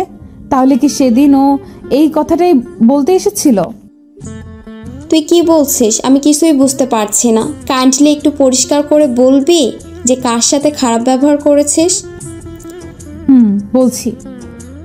তারপর নিশু সেদিন ঘটে যাওয়া ওর আর রাজের সকল ঘটনাগুলো বলে। সব কথা শোনার পরে মিম বলে, যা হওয়ার হয়ে গেছে, তুই কালকে গিয়ে রাজ ভাইয়ের কাছে মাপ চাইবি। ওকে আমায় মাফ করবে? অবশ্যই করবে। আর এখন বাড়িতে যা, কাল দেখা হচ্ছে। তারপর নিশি ও তার ছেলে বাড়িতে চলে আসে। বাড়িতে আসার পর থেকে নিশি অনেকটা খুশি, কারণ ভালোবাসার মানুষকে ফিরে পাওয়া। নিশি ভাবতে শুরু করে দিয়েছে কালকে কি হবে, কিন্তু নিশি হয়তো এটা জানে না যে কালকে তার জন্য কি অপেক্ষা করছে। পরের দিন সকালে নিশি একদম রাজের পছন্দ মতো সাজলো। নীল শাড়ি, নীল চুড়ি, হালকা মেকআপ, কিন্তু ঠোঁটে কোনো প্রকার লিপস্টিক দেয়নি, কারণ রাজ লিপস্টিক দেওয়া পছন্দ করে না। সাজগোজ শেষে নিশি নিজেকে নিজেই দেখে লজ্জা পাচ্ছে, কারণ আজ প্রায় 1 বছর পরে ও এরকমভাবে সাজলো। কিছুক্ষণ নিজেকে আয়নে দেখার পরেই নিশি অফিসের উদ্দেশ্যে রওনা দেয়। অফিসে পৌঁছে নিশি অবাক হয়েছে, কারণ সবাই নিশিকে সালাম দিচ্ছে, কিন্তু এসব নিয়ে নিশির কোনো মাথা ব্যথা নেই। সে শুধু তার প্রিয় মানুষটির অপেক্ষা করতে লাগলো। নিশি অফিসে এসেছে প্রায় ঘন্টাখানেক হলো, কিন্তু এখনও রাজ আসেনি। তাই এবার নিশির বেশ চিন্তা হচ্ছে। তাই সে ম্যানেজারের কাছে যায় আর বলল, আচ্ছা, এখনো রাজ অফিসে আসে নাই কেন? রাজ স্যার তো গত 3 দিন ধরে অফিসে আসছে না ম্যাম। মানে অফিসে আসে না কেন? আর আপনি আমাকে ম্যাম কেন বলছেন? অফিসের বসকে ম্যাম বলবো না তো আর কি বলবো? কি বলছেন এসব? আর কে অফিসের বস? আপনি আমাদের অফিসের নতুন বস, আর এই অফিসটা আপনার ও আপনার ছেলের নামে রাজ স্যার লিখে দিয়ে গেছেন। মানে লিখে দিয়ে গেছে? কোথায় গেছে উনি? সেটা তো আমি জানি না, আর গত 3 দিন ধরে ওনার ফোনটাও বন্ধ দেখাচ্ছে। কি বলছেন এগুলো? ওনার ফোন বন্ধ দেখাচ্ছে মানে? আমি ঠিক বলছি। তারপর ম্যানেজার চলে গেল। ম্যানেজারের কথা শুনে নিশি ধপাস করে চেয়ারে বসে পড়লো আর ভাবতে লাগলো, তাহলে কে আবার রাজকে হারিয়ে ফেললো? না, এ হতে পারে না, রাজকে কিছুতেই হারাতে দেবে না সে। তারপর নিশি অফিস থেকে বের হয়ে গেল আর ওর বাসায় চলে গেল। বাসায় গিয়ে নিজের ছেলেকে নিয়ে রাজের বাসায় চলে আসলো। আর যেহেতু রাজের মা জানে যে নিশি আর রাজ একটা ছেলে আছে তাদের, তাই তিনি নিশিকে দেখা মাত্র কাছে টেনে নেন আর বললেন, কোথায় ছিলি মা এতদিন? আমাদের কথা কি একবারও মনে পড়েনি? মা, মনে তো অনেক পড়েছে, কিন্তু আসার অধিকারটা ছিল না। হয়েছে, আর বলতে হবে না। আর এটাই কি আমার দাদু ভাই? আম্মু। তারপর সবাই মেহমতকে নিয়ে ব্যস্ত হয়ে পড়লো। কিছুক্ষণ পর নিশি বলে, আম্মু, তোমার ছেলে কই গো? ও আমাকে অনেক জ্বালিয়েছে, আজ তার বদলা নেব। মানে রাজ তোর সাথে আসেনি? সে তো বলেছিল তোকে নিয়ে বাসায় আসবে, তাই আমি ওকে কোনো ফোন দিইনি। ও 3 দিন ধরে আমার সাথে দেখাই করে নাই, আর অফিসেও যায় নাই, তাই আমি মনে করলাম যে ও বাসায় আছে। এখন রাজের আম্মু কান্না করছে। তারা সবাই ভাবছে যে রাজ কোথায় গেল। অন্যদিকে রাজ লন্ডনে গিয়ে তার বন্ধুর বাসায় উঠেছে, আর আজ তার অফিসের প্রথম দিন, তাই সে অফিসের জন্য তৈরি হয়ে বের হবে। তারপর রাজ আর ইব্রাহিম, রাজের বন্ধু, অফিসের উদ্দেশ্যে রওনা দেয়। অফিসে পৌঁছে রাজ অবাক না হয়ে পারল না, কারণ আমাদের অফিসের বস হলো নীলা। সে আমাকে দেখা মাত্র আমায় এসে জড়িয়ে ধরে আর বলে, আরে রাজ, কেমন আছো তুমি? আলহামদুলিল্লাহ, ভালোই আছি। তুমি কেমন আছো? ভালো ছিলাম না, কিন্তু এখন থাকবো। মানে তুমি কি বললে বুঝতে পারলাম না। আমি বললাম যে আমিও ভালো আছি। তা আঙ্কেল আন্টি কেমন আছে? তারাও ভালোই আছে, যদিও আমি জানি না যে তারা কেমন আছে। তা কি মনে করে তোমাদের কোম্পানি ছেড়ে এখানে জয়েন করলে? এমনি গো, তেমন কিছু না। ওকে রাজ, তোমার সাথে পরে কথা হবে। এখন একটা মিটিং আছে, তাই যেতে হবে। বাই। তারপর নীলা চলে গেল। এখন আপনারা হয়তো ভাবছেন নীলাকে আর আমি বা নীলাকে কেমন করে চিনি, তাই তো? তাহলে শুনুন, নীলা, আমি আর ইব্রাহিম একই সাথে পড়তাম, তাই আমি আর ওকে চিনি। আর আমি নীলাকে সবসময় নিজের বন্ধুই ভাবতাম, কিন্তু একদিন নীলা আমাকে এসে প্রপোজ করে, কিন্তু আমি এসব পছন্দ করতাম না, তাই আমি ওকে নিষেধ করে দেই।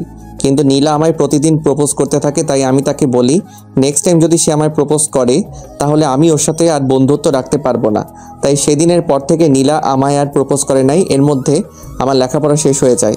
তারপর আমি দেশে ফিরে আসি, আর বাকিটুকু তো আপনারা জানেন। নীলা যাওয়ার পরে আমি ইব্রাহিমকে বলি, কিরে, এটা তো তোর কোম্পানি, তাহলে নীলা এখানকার বস কিভাবে?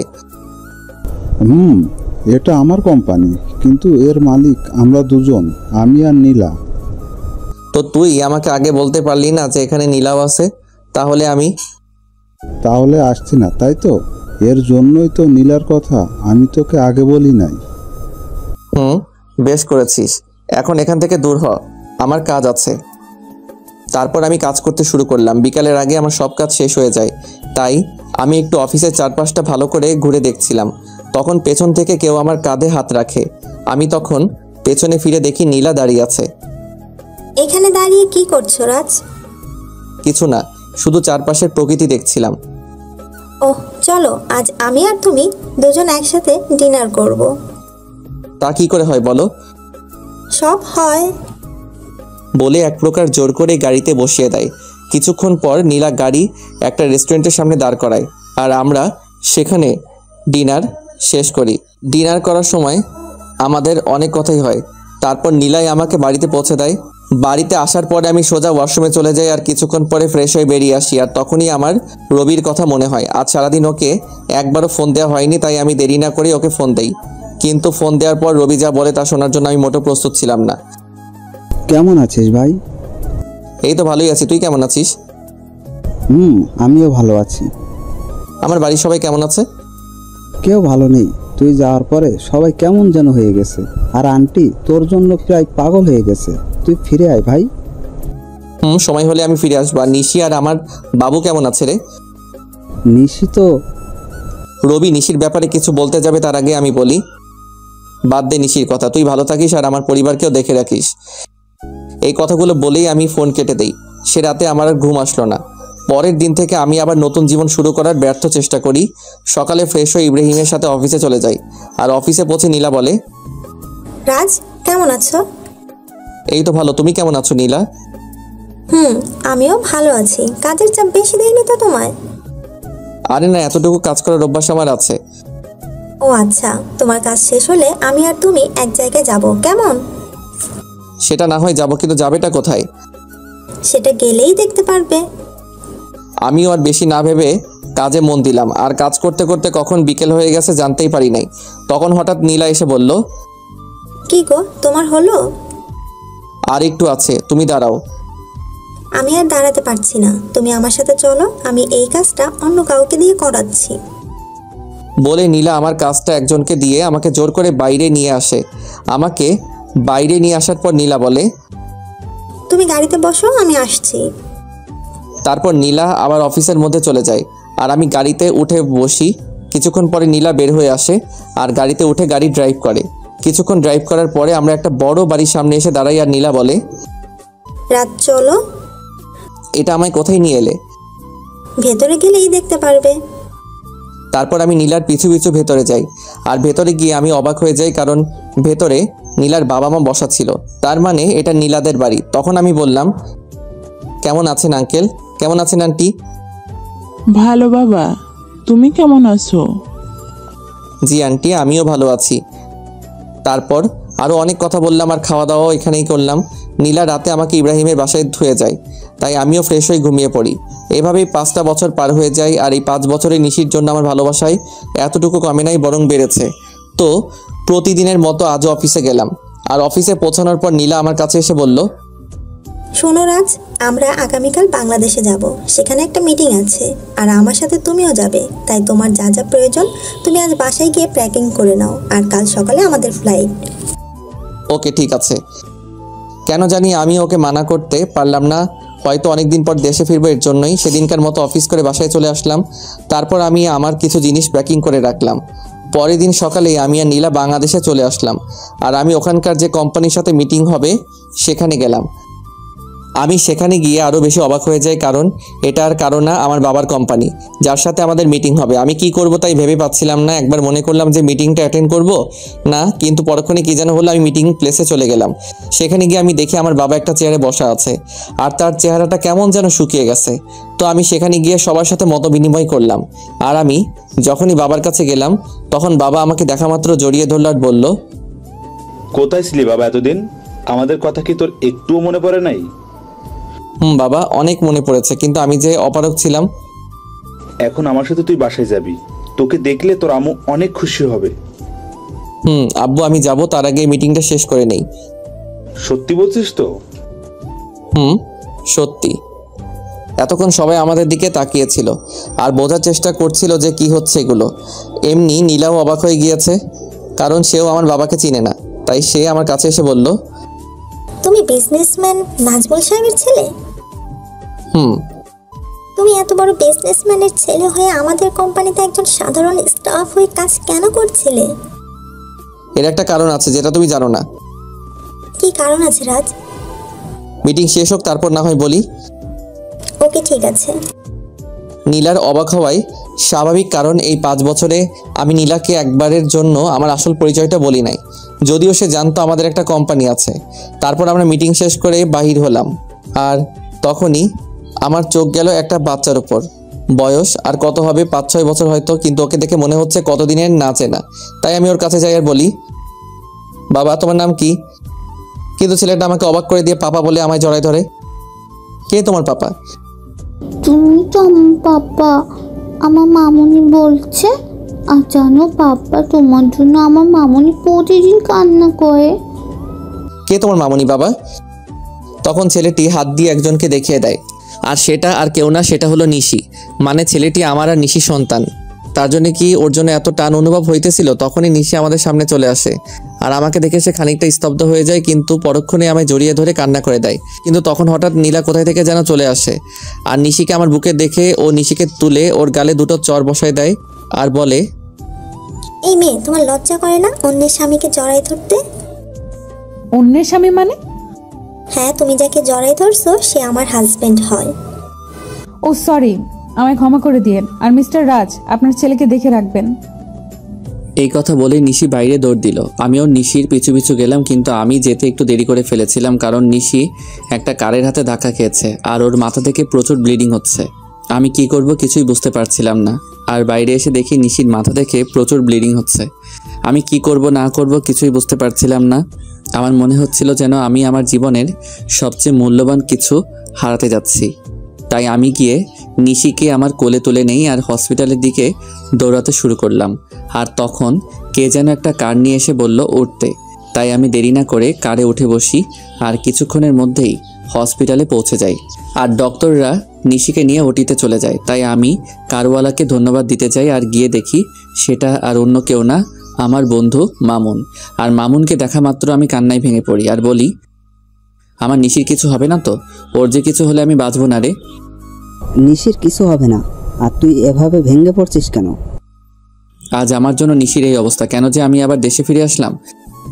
এক থাপ্পড় দিব যদি আর একটিও বাজে কথা বলিস। আর নিশির কিচ্ছু হবে না, আর তুই এখানে শান্ত হয়ে বস।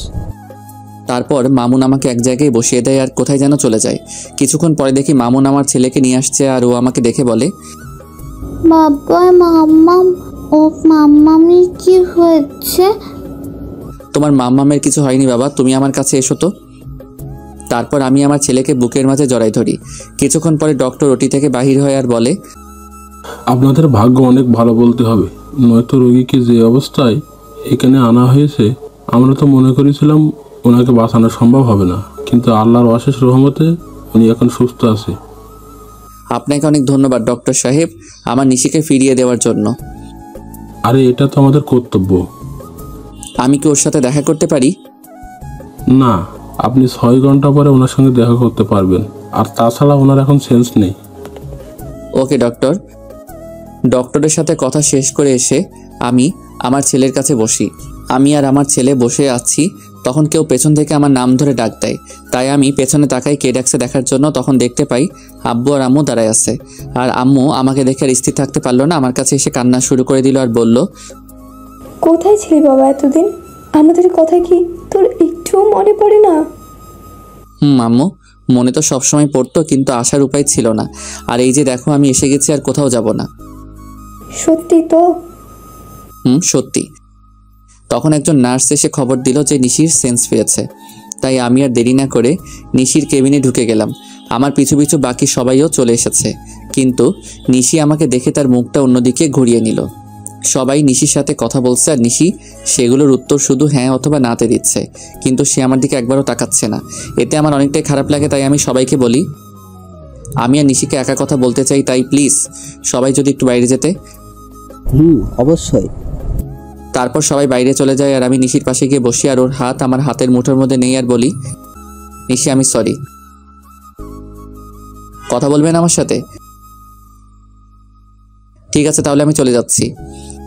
আমি যখন উঠতে যাব তখন নিশি আমার হাতটা ধরে ফেলে আর আমি ওর দিকে তাকিয়ে দেখেও কান্না করছে। আরে পাগলি, কান্না করছো কেন? খুব খারাপ, শুধু আমায় কষ্ট দেন। বুঝলাম, মনের ভিতর অনেক অভিমান জমা হয়ে আছে। গো, আমি খুব খারাপ, আর আমি ওয়াদা করছি আজকের পর থেকে তোমায় আর কখনো কষ্ট দিব না। এইভাবে বললে আমি বিলিভ করব না। তাহলে কিভাবে বলবো? কান ধরে বলেন। ওকে শোনাবো, এই তো কান ধরলাম। ওই ফাজিল, আমি কি আমার কান ধরতে বলেছি নাকি? তো কি হলো? আর ছেড়ে যাবে না তো? কখনো না। পাগলিটাও আমার বুকের মধ্যে মিশে গেল।